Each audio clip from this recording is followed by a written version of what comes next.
Speriamo di non cascamme.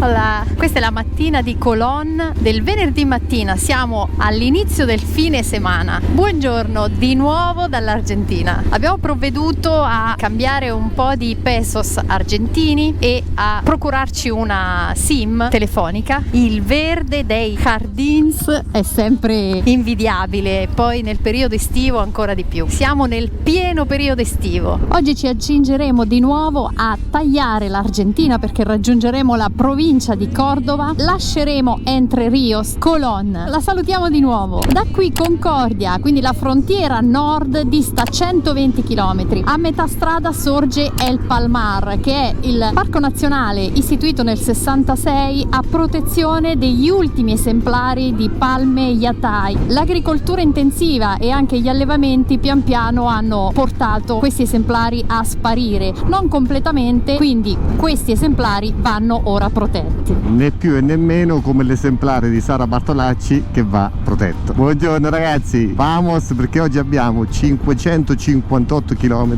il navigatore mi dice 6 ore e 50 e 6 ore e 50 qua nella Pampa non si augurano neanche al peggior nemico, soprattutto in estate, che prevediamo temperature molto alte ma soprattutto tanta pianura, tanta, cioè solo pianura e pochissime curve, quindi voi motociclisti che siete dall'altra parte dello schermo penso che mi potrete capire, però noi abbiamo la Tenerona e la Tenerona per macinare i chilometri è la numero 1 ragazzi, insieme alla sorellona. Prima di immergerci completamente nella Pampa e narrarvi della Pampa, vi diciamo che in questo momento noi ci troviamo in quello che viene definito un ecotono, e cioè una zona di transizione tra due ecosistemi diversi. Qui si incrociano la zona temperata con la zona subtropicale del nord. È per questo che qui si trovavano quegli esemplari di palme che adesso sono protetti. Piero, Angela, scansati che arriviamo noi. Beh, salutiamo anche Alberto, Angela. Noi siamo la versione economica e basica. Noi siamo quello che si può definire che gli uruguaiani stanno producendo un silenziatore che anziché chiamarsi Akrapovic si chiama Acra Povere, cioè Acra per i poveri. Noi siamo la versione povere delle nozioni che dà Alberto Angela. C'è da dire però che ce la mettiamo tutta, di questo statene certi. Addirittura Sara che fa una metafora motociclistica, cose pazzesche.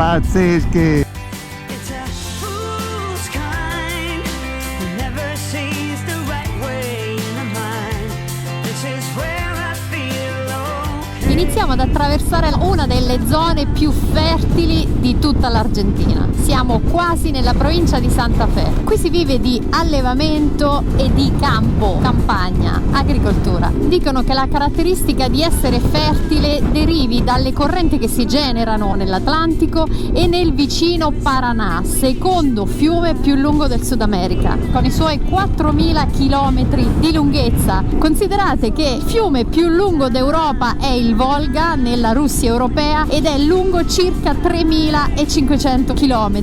Il più lungo del Sud America è appunto il Rio delle Amazzoni, considerato il fiume più lungo del mondo per diverso tempo, 6.400 km, e indiscusso il Nilo, il maggiore di tutti, con 6.650 km. Queste sono le condizioni della strada, guardate il cupolino è continuo, sono tutti microdossi e povera Tenerona, poveri cuscinetti. Comunque questo rettilineo sta durando da circa 40 km e quella in fondo è la prima semicurva.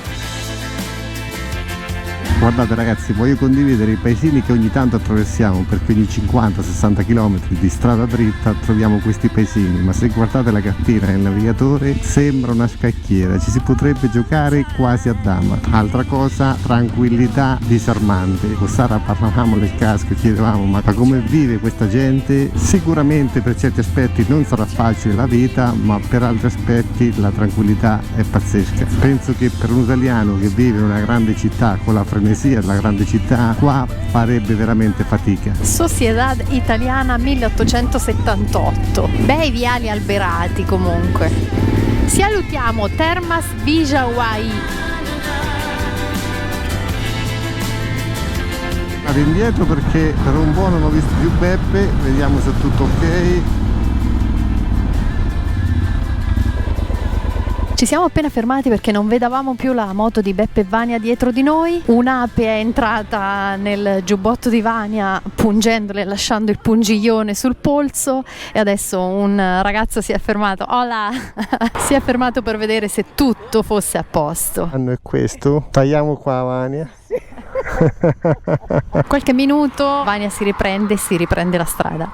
Tutto bien. Ragazzo è stato gentilissimo a fermarsi per vedere se avevamo bisogno di qualcosa. Gracias, buon viaje. Si riparte. Vania sembra stare leggermente meglio. Incrociamo le dita. Con le vibrazioni e il peso le viti non tengono perché non ho messo del frenafiletti, quindi qua devo intervenire, anche perché il peso a sbalzo è importante e le vibrazioni anche. Qua la Duratec avrebbe potuto fare qualcosina di meglio, perché anche fosse un navigatore solo è facile che con le vibrazioni con il tempo potrebbe ruotare, quindi bisogna trovare una soluzione. Siamo alle porte della città di Paraná. Stavo prendendo un caffè, è arrivato un signore con questo pick up, ho visto come è ancorato dietro il rimorchio, è molto interessante. Guardate come è attaccato da dentro il cassone. No, esto acá es permitido, está prendido de acá, todo el chasis hasta acá, todo esto, y tiene un cuadrado así que va sullo con un chassis, callo al medio. sullo chassis. Y es el mismo perno de enganche de los camiones. Praticamente ha un inserto quadrato che si attacca sullo chassis, quindi è super sicuro, magari più sicuro anche dei nostri. Comunque guardate i componenti, sono tutti freschi come il sole. Con 36 gradi più il caffè bollente. ¿De dónde son ustedes? Nosotros somos del centro de Italia. Nosotros que medio Piamonte por ahí. Piemonte. Piemonte? Sí, y el otro día yo soy nulo con la computadora, pero entré más o menos contra unos parientes, porque vinieron 3 hermanos de Italia, eran 9. Ora è molto complicato venire in Italia. Para usted es barato, para nosotros es carísimo. La gasolina è más cara ora. Nosotros estamos así, seco como galletita, crocante. Non stai seco? No, eso no, como... Mucha vaca tengo. Ah, la carne è molto bonita. Vivo acá. Perché Buenos Aires non è tranquillo. Nah, una porquería, Aparte están todos los porteños. No Los los porteños queremos. también. No los queremos. No lo sé. Acá es provincia, allá es capital, no nos queremos. Porque los porteños son... Porque son... La Claro. la puzza sotto il naso. Y nosotros acá, perfil bajo. Gracias. Muy buena moto. En mi otra vida, cuando era más flaco, corrí mucho el motocross. Ahora se me explotó el airbag. Buen viaje, que le vaya Grazie, bien. grazie. Ciao. Ciao. Mucho gusto. Ciao. Questa è la bellezza del viaggio in Argentina.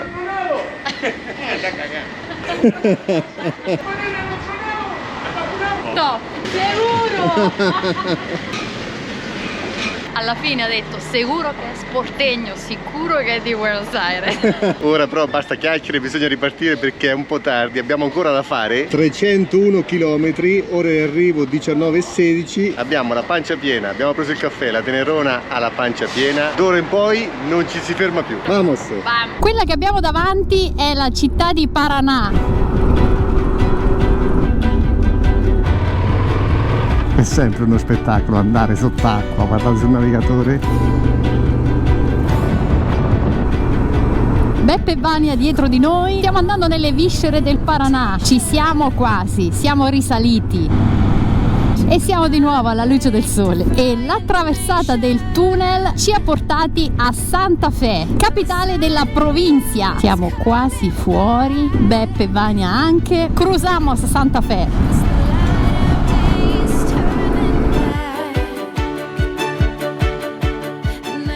Stiamo entrando a Santa Fe, città universitaria. La città ha un'importanza storica enorme perché qui fu ratificata nel 1853 la prima Costituzione argentina in assoluto.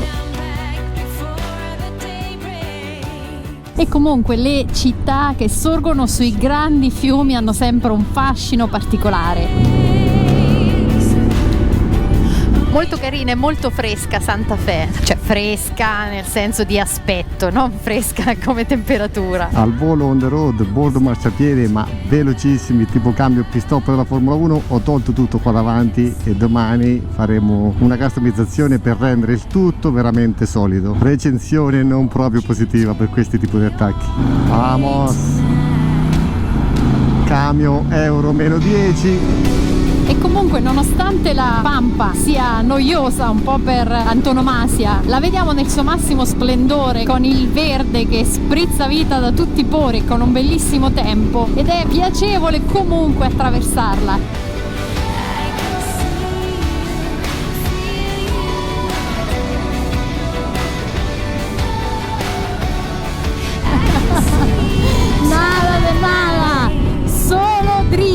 Il maxi schermo, toda pianura per chilometri e chilometri. Saranno 100 chilometri che andiamo sempre dritti. Sono le 6:30 passate. La nostra destinazione di stasera è una località turistica cara a tanti argentini qui nella provincia di Cordova. Si chiama Mar Chiquita ed è tra i laghi salati più grandi di tutto il pianeta. E la località dove andremo stasera si chiama Miramar. Il lago è un bacino endoreico, cioè non ha fiumi che escono dal lago, ha invece degli immissari, dei fiumi che si immettono nel lago e la sua salinità, cioè la salinità del lago stesso, del Mar Chiquita, dipende proprio dalla portata di questi fiumi. Appena arrivati alla cittadina di Miramar, che prende il nome dal primo hotel aperto addirittura nel 1924 in questa località turistica. Vi racconteremo poi la storia, intanto ci godiamo l'arrivo quasi al tramonto o comunque con la luce calda dell'antitramonto.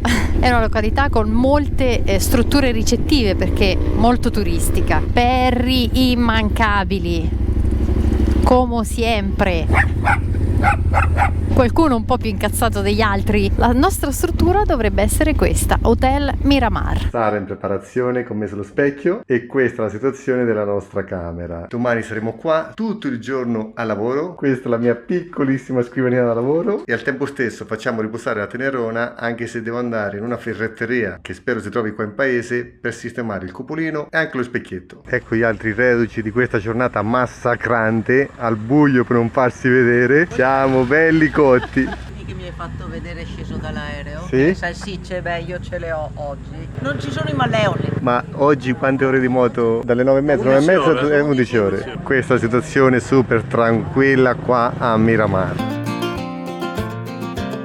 C'era pollo, mezza pizza. Langostina. Non so cosa c'è sotto, forse carne, spero carne. Sono sempre io.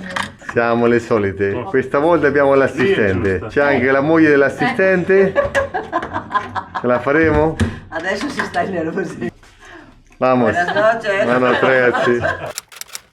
Queste sono le nostre giornate quando non siamo in moto. È tutto il giorno che sono al computer. Questa è la nostra location e qua in fondo c'è Sara che anche lei è tutto il giorno che sta sul computer. Sono le 7:30 di sera, ho appena finito di montare un video e devo andare a fare dei lavori sulla tenerona. Questa mattina ho smontato la parte frontale della moto, quella del supporto della Touratech, perché sapete benissimo che non reggeva più le vibrazioni. Poi sono andato da una ferramenta a acquistare una chiave da 8 che non avevo con me, una chiave da 17 perché anche questa mi serve per registrare lo specchietto e questo numero non ce l'ho. Questi specchietti non sono il massimo per la guida off-road, ci sarebbero da cambiarli, forse l'anno prossimo li cambierò. Del frenafiletti perché non l'ho portato da casa ed inoltre delle minuterie perché voglio cambiare gli attacchi originali Touratech e metterci dei dadi, serrarli bene in maniera tale che le vibrazioni non vadano ad allentare il tutto. Ed inoltre vado a cambiare anche la vite che tiene l'asta perché anche l'asta ruotava. Non so se riuscirò a mostrarvi i lavori perché qua la musica è sempre assordante, come sapete bene non posso portarla poi sul canale e questo me ne dispiace. Sapete benissimo quanta passione ci metto, sapete benissimo quanto mi piace mettere le mani sulla tenerona e come sempre speriamo che vada tutto per il verso giusto. Questa volta scusate l'abbigliamento ma qua dentro ci sono 45 gradi. Vado a sistemare la tenerona, a dopo. E scusate infine se siamo poco presentabili per non dire impresentabili, ma questa è la nostra vita reale, nulla di più. La musica musica per fortuna ce l'abbiamo a basso volume, quindi togliamo i pomellini originali della Touratech. Da qui capite benissimo quello che è successo con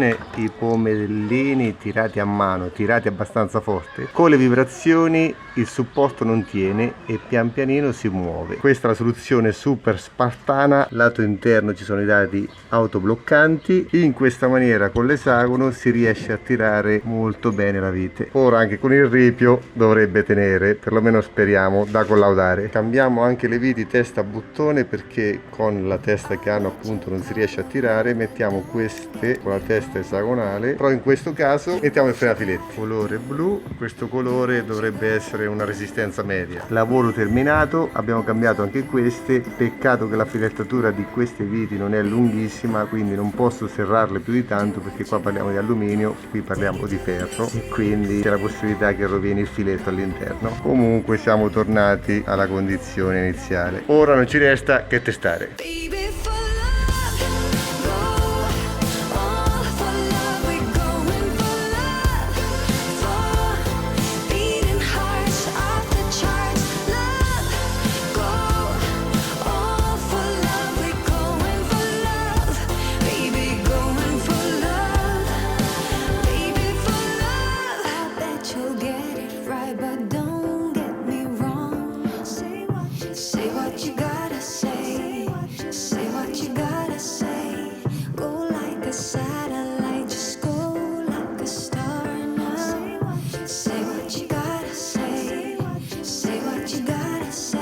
Take it to the big sea.